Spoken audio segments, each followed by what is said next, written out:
We say Allah. Okay, so that's God to the Muslims. Some say it's not even the God of the Christians and so on. It's just a God. Some even said it's a moon god. But let us now look at the linguistic of the word Allah. It in itself is the beauty of Islam. Because the word in Arabic doesn't mean God. Just in case you thought it did, it doesn't. Because we have a word in Arabic for the word in English, God. It's called Ilah. Ilah, God. God, Ilah. That's the word. But when we speak about the one and only God, the one that's to be worshipped, the God of Adam, the God of Abraham, and the God of Moses, God of Jesus Christ, peace be upon him, and the God of Muhammad, peace be upon him, we're talking about essentially the only God that's worthy to be worshipped. No other God. Now, what would be the proof for this? I realize that we have a lot of detractors who will say, no, it's not true, I don't believe it. Let's get a proof from the English translation of the Bible. That's a good place to start. Around the earth, there are many hotels and motels. And almost every one of them that you go to, there's a drawer beside the bed that when you open it up, you'll find a book in there and you'll take it out. Now, what is that book? And you already know the answer. It's the Bible. It's the Gideon publication of the King James Version of the Bible. The Gideons are very proud of it because they've translated it into so many languages. If you'll turn a few pages right in the beginning, you'll find examples of the translation to Chinese and Korean and into Urdu, the language of Pakistan. You'll find it into Tamil. You'll find it translated into Afrikaans language, which happens to be the first. And the second language translated to is Arabiya, Arabic. And there is an example of each one of these languages from the verse in the Gospel of John, chapter 3, verse 16. And you know it very well. For God so loved the world. That's how it begins. And if you look in the Arabic language, the example that they gave in that Bible, it says Allah. Allah. That's what it says. For Allah so loved the world. So if it's not the same God, then why?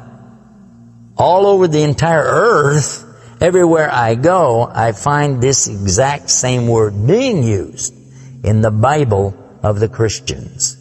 Now you might say, what about the Old Testament? Well, just in case you would like to check it out, you can obtain a copy of this from our website. It's called The Beauties of Islam. Let me spell it out for you. It starts with B, beautiesofislam.com. Go there and see for yourself. The example is right there. Page 1 of the book of Genesis, of the very beginning of the Quran. Page 1 has 17 verses. And there's the word Allah. Alif, Lam, Ha, 17 times. So just as it's the God for the children of Israel in Arabic language, and it's the God for the Arabs who are Christians, it's also the same God for the Muslims. The word is Allah. Why Allah? Why is it important to have this particular word, and why don't we have it in English? Now, I want to come to the etymology of the word. It comes from the word Ilah, and Ilah means God. But God is defined as what? Anything that's worshipped, whether it be something you can see or you don't see. Something you can touch or not touch, something that you can hear or not hear. A God could be anything. A God could be a rock, a stick, a stone, a bone. A God could be something that you could make with your hands. A God can be something you could use your imagination for. It could be a human being. A God could be anything. G-O-D, God could be anything. But there is no word in English for Allah. So when you translate the word Allah to be God, you've actually diminished the meaning of Allah. That's why whenever you translate the Bible from English to Arabic, you need to use the word Allah instead of God with a big G, which now gives us a clue to the problem. In the English language, they only have one word, God. Little G-O-D. It means something worshipped. It could be idols, images, pictures, statues. It could be human beings. It could be anything. This is God's. Little G-O-D-S. But when you mean the God, you have to capitalize the G. You have to make a big G. Now, what happens if you're going to start the sentence with the word God? You have to make a big G anyway, don't you? So you wouldn't know if it was God, big God, or God, a little God, just any old God. You wouldn't know.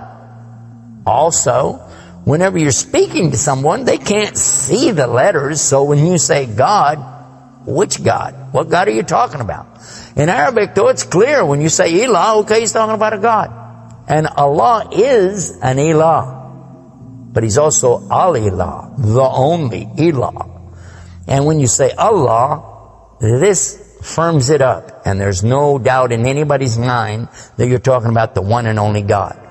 The word Allah in the Arabic language cannot be made plural. There can't be more than one. Okay, that perfectly fits the unique God of the believers, because there's not more than one. He's only one.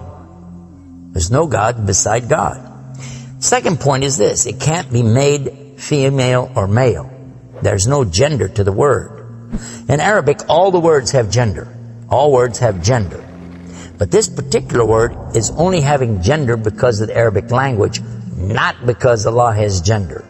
I'll give you an example. It always says like Allahu. This means Allah, He is. But when we say He, it's out of respect for Allah, because Allah is without gender, because He's not like His creation, not male, not female. Additionally, we find that the examples in Quran, for instance, when Allah is talking about Himself, you'll find it says Nahnu. Nahnu means we. And Allah refers to Himself as Nahnu. He also says khalaqna. He says khalaqna. What does that mean? He's saying that we created. And throughout the Quran you find Allah referring to Himself as we, our, and us. And right away you're going to say, okay, if that's not plural, then what is? In fact, this is the royal we used by a king or a queen when they're giving decrees. We have it in English too, so you can understand. The king says, we decree the following, and he's talking about himself. It's the royal we. Now, I thought about this quite a bit, and I was trying to think, how could I give a better example? After all, most of us, myself included, never met a king, never met a queen, and so I'm not really familiar with that usage. Although it's there, I'm not sure what you're talking about. So then in studying the English language, we find that it's true that we do that when we speak to someone directly. Watch this. When I say, for instance, this cup. Okay. I would say, this is a cup. This is a cup of tea. I would say, this book is. I would say, those artifacts are.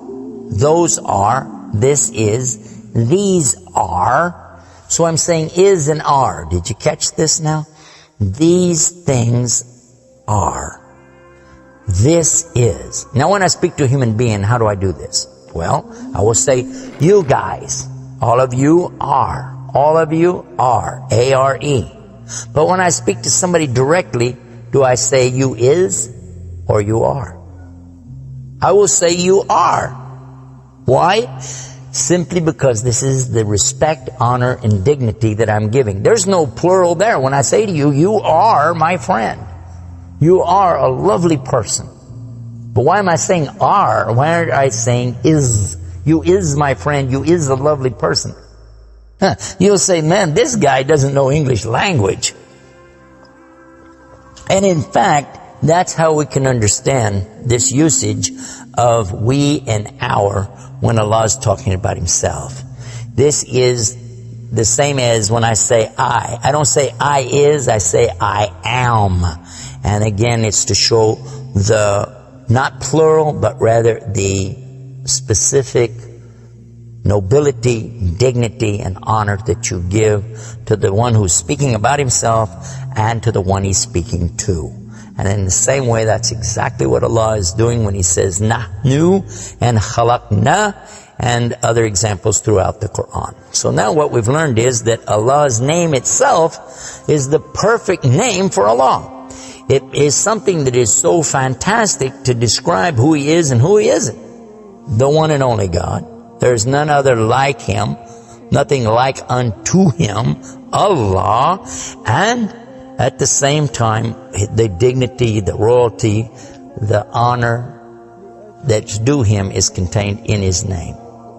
Not like anything else, not male, not female, and yet He is the all Allah, the only God.